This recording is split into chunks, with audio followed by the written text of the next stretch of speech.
All right, so we are back here at the church. Hopefully, my plan is to get in here and start hanging the other camera because it's actually going to be a lot lower than the original. This other one is super high up. We did that originally because we wanted it to be up and out of the way of everything, but over the last couple of years we realized it doesn't need to be that high. So my whole goal now is to probably mount this one close to where this exit sign is, and because it's so close here and we have a lift, I can't get close enough with a ladder to really get up there. So we're gonna pull that down later when I have somebody else here with me. But I'm gonna get another ladder and probably mount it right here on this side, the flat side here, where the exit sign is, a little bit closer down. I have my extension ladder that's going to go on the other side to pull the cables.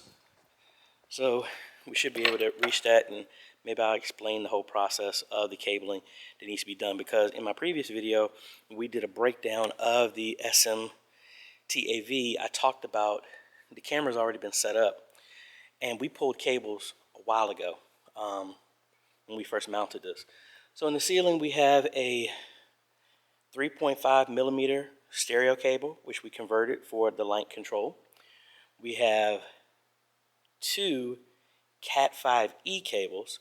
We also have a Cat 6 cable, and we have two SDI cables that are already going from that back closet here all the way up over here, down through the wall, and then into, it's just a hole that pushes us through there. So I'm going to reroute those further down because we have plenty of slack left in the cable. If not, I can always extend them. And we're just going to drop these down. Now, I don't need to, I had a plate that I was going to do to make it all nice and neat, but the mount actually has a hole in the bottom of it. So I can just feed the cables in that way. That's what I'm going to do for this to make it a lot easier. So let me get my tools, which really doesn't take a lot. I just need a level. I have my, it comes with some drywall anchors, because this isn't really heavy. But what I'm probably going to do is I still have a plank of wood. I still have the ones on that I did over at the chapel as well too. I'm going to put that behind the drywall, screw into that, so I have way more grip onto that. And I have to cut a hole through that board, as well as a hole so that I can feed all the cables through that as well. So let's go. All right, so this is the mount I was talking about, and this is the hole I was talking about. So I'm gonna push this flush up against the wall, and then I can just drill a hole here, and then all the cables will feed in that way. Again, we're gonna, even though it does support PoE, I have it set to where it will turn off everything instead of using a remote, and I have it on a TP-Link smart switch. So we're going to use the regular power cable just to plug into that, because that's already been configured for the front camera. We'll just plug that into that. We have the RS-232 adapters that convert over to Ethernet. Another cable is coming in for network, so we can remote into this and control it if need be. And then the SDI cable, and that's it. And I have a screw here that will secure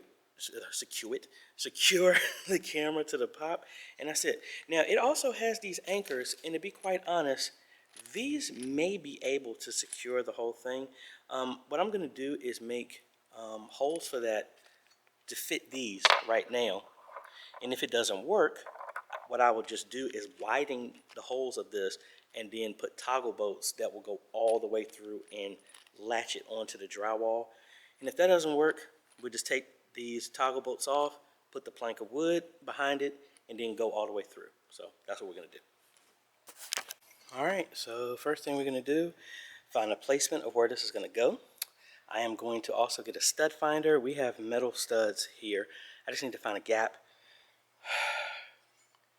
Secure that, level it, mark it off, and then draw a hole around here and then punch through.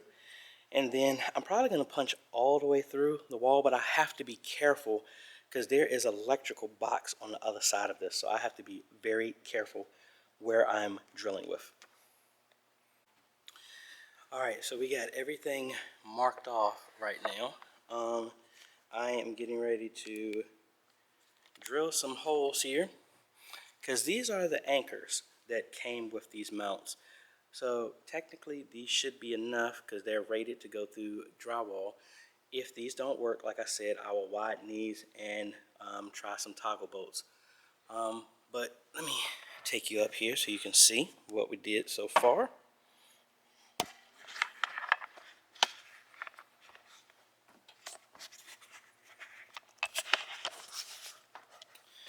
All right, so we got this here, we got it leveled. And that's pretty much it. Like I said, we're nowhere close to as high as the original, but I mean, we're fine. We are gonna hang this upside down, so this will be fine. I need to see all the electrical here for the lift is right there, so I have to be mindful of this. So that's why I'm gonna be kind of careful when we go through this, but pretty straightforward. All right, that was all done. Very, very simple. Now, what we're gonna do is go ahead and I think I hit a wall on the other side, which I think will be good. But what I'm gonna do is cut out a little hole right now, right there, just to see what I can see what's on the other side. All right, we got our hole done, and I actually just put this in a longer bit to go all the way through. But there's our hole right there. It's where we can feed in all of our cables. And then if we come back behind here, we'll see right there, if I can get it focused. Right there is where I punch through. So significantly lower, but what I'm gonna do is bring my drill and widen that hole on this side. All right, we got it mounted, and I think those spacers are more than enough to hold it in place. Again, we can always come back and put some toggle bolts on there, but it seems like that is going well. So what I'm gonna do now is go ahead and move this ladder on the other side and then widen the hole where the cables are gonna go through. And I had this extra grommet here just to make it pretty. Not like anybody's gonna reach up there, but have everything feed through that way. This side, it doesn't really matter because the mount in the camera is gonna be hiding the hole in the wall. Oh my gosh, yay. So anyway, let's take you over here. And my ladder is in the way. All right, so thought I had more space. Can I take you up here? Yeah, let's try.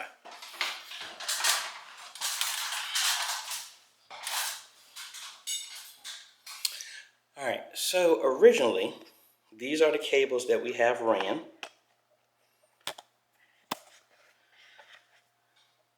So we have two SDI, like you see, we have the two Cat 5e, the 3.5, and then we also have the Cat 6 that we ran. So it doesn't really matter which one. I had this label because power was being sent over this cable, but since we're not doing that, I'm probably gonna stick with these two because we have one that's gonna be control, and then the other one is going to be for the network. So actually, I may use this one. I don't know. I'll have to figure it out, but I'm gonna hook up one of these and I might have to switch these SDI cables, but there isn't enough room, length of cable to get here. So I'm gonna have to put some extensions on here and run through here to go to the other side. So I have some cable already. So I just need to put a coupler on here and then we'll be good to go. So let me get down off of here. Oh, wait a minute, one last thing. So there, hopefully you can see it, right there is the other TP link that we have. So that's what we're gonna plug the camera into. That's how we can kill the power to it and somebody doesn't have to get up here on the ladder and turn it off or have the remote to turn it on and off when it's not in use. So so I have that cable right there, and I should have some Ethernet cable around here somewhere, or, oh, it's right there. I need, are these already made? Yes, but I don't know if they're long enough to go through there. I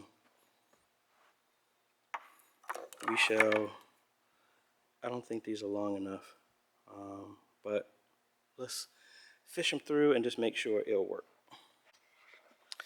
All right, so I already got everything wired. Hopefully I got them wired so I don't have to move that ladder back, but we're just gonna hang the camera, have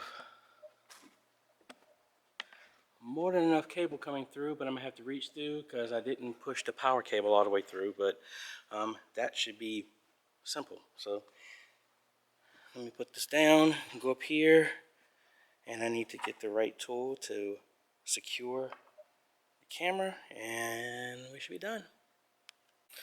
Boy, am I happy. We got it on the first try. Right cable, everything. Well, video cable, we got the right one. I need to walk back up and make sure that we got the network and all that other stuff right. But what we're going to do now is we're going to use the remote and we're going to switch it around so that the image is flipped. And also, I think I might put a right angle coupler because I can't push the camera far enough back because the way the cables are. And I think it's mainly the SDI cable that's doing that. So I might put a right angle on there, give it a little bit more flexibility so I can push it back. But even if it stays right there, I mean, it's perfectly fine. The thing is tight. It ain't going nowhere. So let me flip this, and then we're going to go back up and make sure everything works. Because if not, we're going to have to come here, switch the cables, and rinse and repeat. I'm sitting here thinking about dude from the A-team says, I love when a plan comes together. I'm excited about this because this is working well. Let's get up here and let's test out the controls because we know it worked because we did it here, and we just got to switch the cables. Now the good thing is now that I think about it, I don't need to go up there to switch the cables. I can do it from here. So let's spin this around. So this is the one for network. If that doesn't work, we can always switch it, but let's see. We're on camera 2. Do we get some motion? Yep, yay, we got the right cable the first time. Awesome. Let's zoom in here. And now that I think about it, I should have taken this down and put them side by side because I think a couple of people were asking me about that. So, really, really cool. So now I just got to do is clean up these cables, make them look more nice and neat, which pretty much means I'm just going to secure them up under the L brackets that are holding the desk up, and then we're done with this project. All right, we're all done. Got to come back and pull this mount down. What I'm thinking I'm going to do, I didn't realize that when it was hung, I didn't hang this part. There were double bolts put on the back of it. It's a wood plank behind there. So we would need like 2 people to hold each side. And what I'm going to do is when we come back on Thursday before choir rehearsal, I'm just going to come and take my Dremel and cut the bolts and pull that off. And then I'm going to put a plate to cover that up, similar to what we did at like Greater Works. Not a great like it's air conditioning, but like a double gang flat plate, blank. I'm going to put it there, and that will cover up those holes, and then we'll be good to go. So I think that's about it for today. I'm a little tired. I still got to do it, design a couple of systems and stuff like that, so I'll probably do that as a breakout video. But anyway, let me know if y'all have any other questions. See, it's really straightforward. Once my motto and kind of what I always try and do is set it up, everything right in front of you. Make sure in front of yourself, like on a table or something like that. Make sure everything works. Check the cables, label, double check, know that it works, and then just take those same cables and then move them. just noticed that the security lights are on. Install it, and then you shouldn't have any issues because it'll be the exact same thing. So why? Oh, because somebody knocked the plate off. I was wondering what that was. Some right there. So the whole exit sign and stuff like that is missing. It just came out at the corner of my eye, I saw. But anyway, that's what we got going on. I cleaned up a whole lot of stuff in the media booth, so we have significant amount of space now. Not that we didn't have a lot of space, but we were able to clean up a lot of stuff, and that's what we talked about. Just because things are working right now doesn't mean that other things have not been developed to make everything be a lot more efficient. So we're able to do the exact same thing, but with less stuff. And the cables that I freed up, the converters that I freed up, I was able to hook our HyperDeck now into our ATEM Television Studio HD, and I am going to attempt to play with loading all of our announcements on that, as well as our counters and all this other stuff like that, so we could play and do everything through the ATEM, and maybe possibly getting rid of having to use OBS, you know, ultimately down the road. But what we could do is still use OBS to stream, but all the videos and everything like that could be played through ProPresenter or through our HyperDeck, something like that. But we'll play around with that, and I got another video to talk about the reverse of sending OBS to the ATEM instead, and that should come out sometime this week. But anyway, thanks folks. We will catch y'all tomorrow. Later.